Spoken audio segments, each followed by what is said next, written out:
പാലക്കാട് ജല അതോറിറ്റി പൈപ്പിടാനെടുത്ത കുഴിയിൽ ഇരുചക്രവാഹനം വീണ 65-കാരന്റെ ദാരുണാന്ത്യം. വടക്കന്തര സ്വദേശി സുധാകരനാണ് മരിച്ചത്.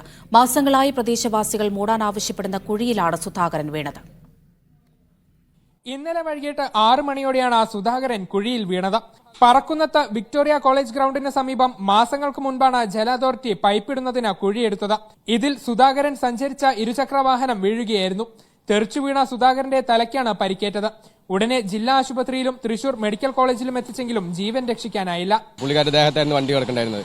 അപ്പോൾ നോക്കിയപ്പോൾ ഈ കുഴിയിൽ പെട്ടിട്ടാണ് അത് മറിഞ്ഞത്. അപ്പോൾ വളരെ സ്ലോ ആയിട്ടാണ് പുള്ളിക്കാരൻ വന്നിരിക്കുന്നത് തോന്നുന്നത്. അതുകൊണ്ട് ഒരുപാട് തെറിച്ചൊന്നുമില്ല. അവിടെ അടുത്ത് തന്നെയാണ് വീണ് കിടക്കുന്നുണ്ടായിരുന്നത്. കാരണം ഇങ്ങനെ തുറന്നിട്ട് കഴിഞ്ഞാൽ ശരിയല്ലല്ലോ, കാരണം ഇത് അടച്ചിടണല്ലോ. കാരണം തുറന്നിട്ട് ബൈക്കുകൾ വീഴില്ല, വണ്ടികൾ വീഴില്ല എന്ന് തന്നെ ഉറപ്പ്.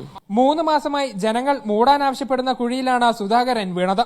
മഴ പെയ്തതോടെ കുഴിയുടെ ആഴം വീണ്ടും കൂടിയതായും നാട്ടുകാർ പറയുന്നു. ഉദ്യോഗസ്ഥരുടെ അനാസ്ഥയിൽ റോഡിലെ കുഴിയിൽ വീണ്ടും ഒരു ജീവൻ പൊലിഞ്ഞിരിക്കുന്നു. നാട്ടുകാരുടെ നിരന്തര പരാതിക്ക് അധികൃതർ അല്പമെങ്കിലും ശ്രദ്ധ കൊടുത്തിരുന്നുവെങ്കിൽ ഒരു ജീവനെങ്കിലും രക്ഷിക്കാമായിരുന്നു. ക്യാമറ പേഴ്സൺ ഷിജു ചിറ്റൂറിനൊപ്പം നന്ദഗോപാൽ, മീഡിയ 1, പാലക്കാട്.